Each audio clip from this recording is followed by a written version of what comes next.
For the past 53 years, Undugu Society of Kenya has been addressing citizenship and state connectedness vis-a-vis homelessness in Kenya.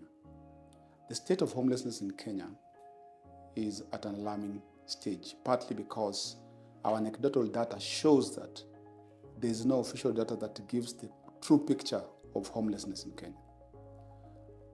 Number two of that is that homelessness has been limited to a definition of lack of housing. Homelessness is not lack of housing. It's a state of being where a person's living abilities have been compromised to the point that they can't access good shelter, they can't access good sanitation, they can't access basic needs like clothing and belonging.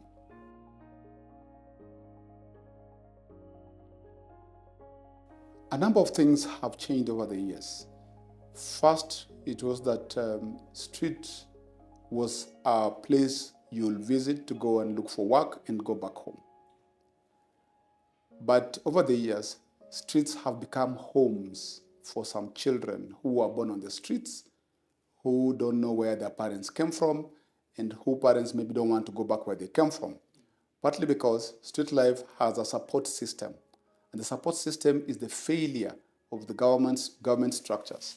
You'll find that most street-connected people don't have legal documents.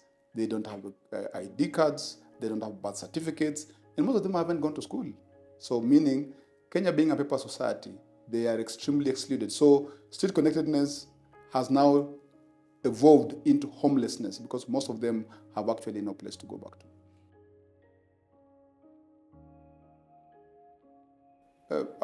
My thinking is that there's no dominant narrative. It's a convergence of many narratives. So one, it is where people think you lack a place to go and sleep. Two is where people think that when you reside in an informal settlement, you actually have a home. That is not a home. It is despicable when we think of it that way. So first narrative for me is that we have three kinds of street life. One is people who work on the streets and go back to a place they can call an abode. Two, we have people who transition on the streets like refugees who come because they have a problem, they want to beg, scavenge, and then find means and transit to another place because of mobility. The third one is people who are born and streets and alleys are actually their home. The narratives are superimposed by a number of other things. We have issues of poverty, we have issues of crime, we have issues of complete lack, and sometimes even trafficking. Some people are brought on the streets so that then they can do business for other people in the name of street life. So it's a convergence of many narratives. Stigma and discrimination affects in many ways. One is that it reduces the opportunity of the state and the public to see the real picture. And that means the state and the people then rely on stereotypes, assumptions that have no basis. Number two, it reduces the capacity of government to look at the problem and offer solutions. So the legal documents, issues of legal documents then get under the carpet because nobody is talking about it because of the misinterpreted narratives. But something else that it brings out the wrong tools and wrong agencies, because instead of dealing with the root cause of the problem, then we send police, we send law enforcement officers from the county government to go and arrest and harass them. So I'm thinking stigmatization and discrimination affects the whole gambit of what interventions should be.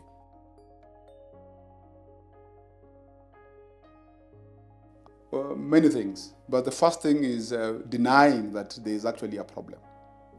And why do we deny there's a problem? Because it's a failure of both society and the government. One, we have broken families.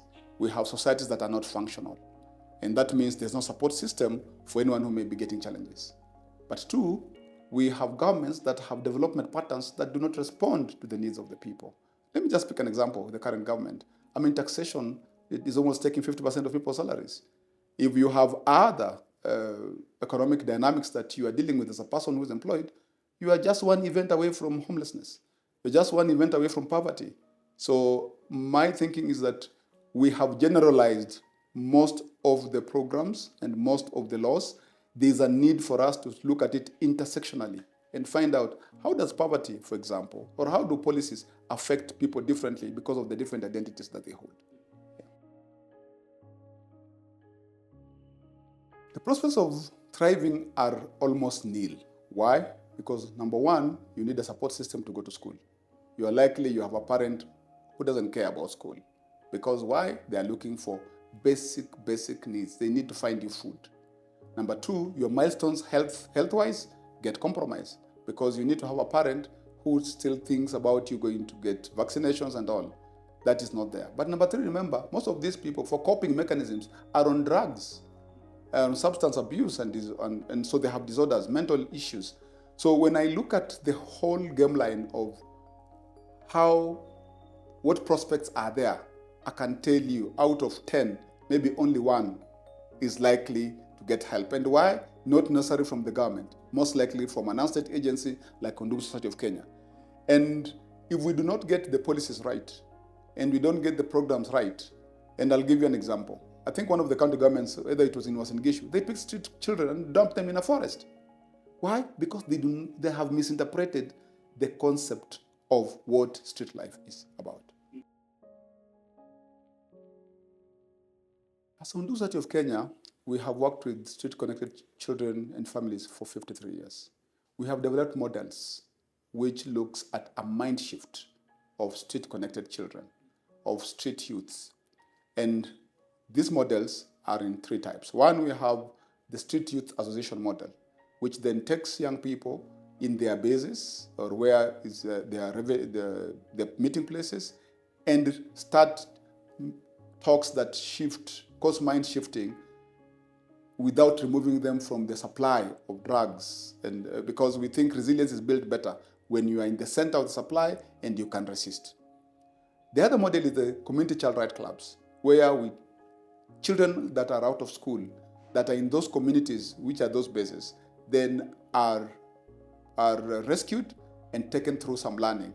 That is human rights driven. Some of them will go back to school, some of them will get sponsorship, and some of them will have skills just to make them survive.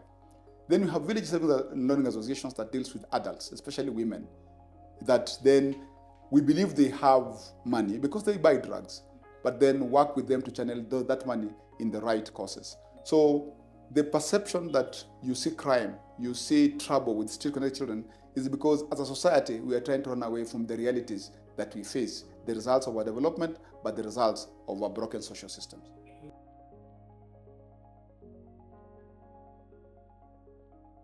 So number one, I think we need to say what is wrong with the affordable housing program. Number one is that we have, as I said earlier, limited the meaning of homelessness to owning a house. But homelessness is a state of being where there's chronic and cyclic state of lacking, and you're lacking basic needs, including shelter. Number two, it is not possible for street-connected families to be even part of the affordable program when they don't have documents.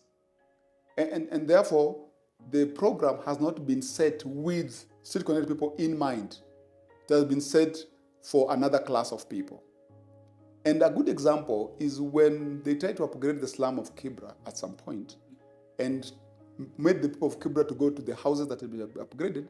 The guys abandoned the house and went back to Kibra.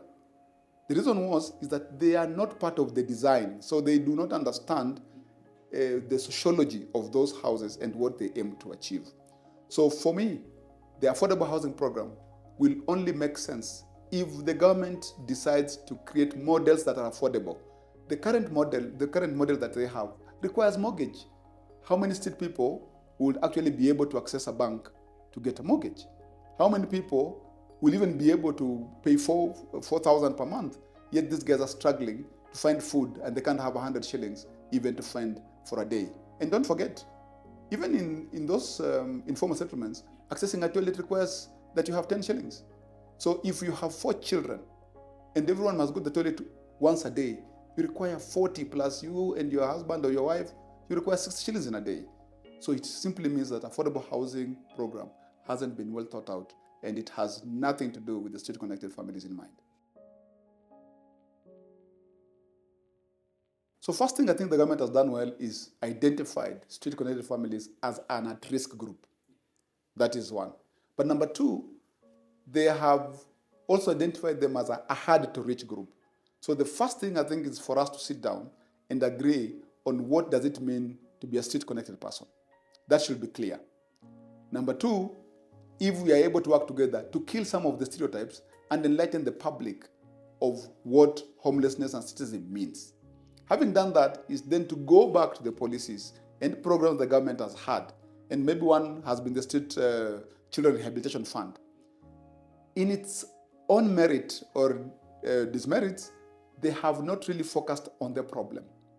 And therefore, go back to those policies and find out, are we too general with these policies? Can you intersectionalize these policies so that they take care of the rights and needs and the interests of the street-connected people? When I put that in the nutshell of the global instruments, and I look at Sustainable Development Goals, you cannot achieve SDGs unless you address the critical questions that homelessness has placed. You look at the Special Rapporteur on right to adequate housing, who has actually said homelessness is a state that offends dignity, it offends non-discrimination, it offends basic rights of a human being. And so with this recognition and the instruments that we have, including our Constitution, when you look at Article 43, Article 27, Article 28, and Article 29, then it means there is hope. We just need what I can call political goodwill to then deal with this problem squarely. So partnerships with the county governments is the place to go, but also for the governments to be ready to be critiqued when they're doing the right thing. They're not doing the right things.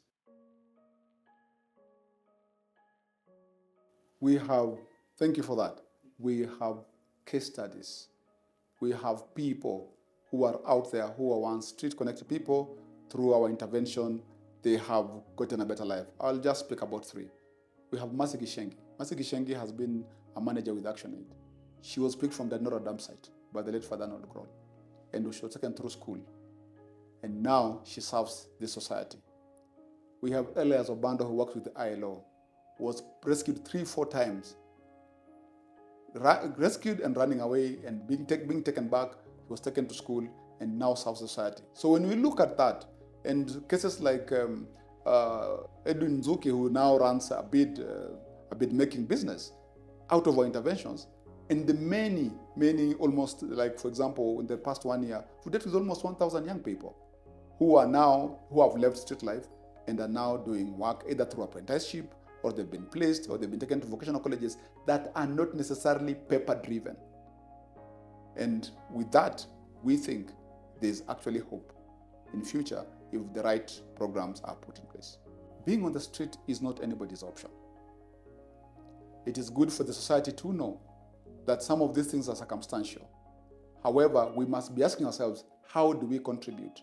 And because we have a share in taking people to the streets, we must also start thinking, how well do we contribute to remove them from the streets? This country is good for all of us and has resources that can serve all of us without people having to reside on the streets and remaining homeless.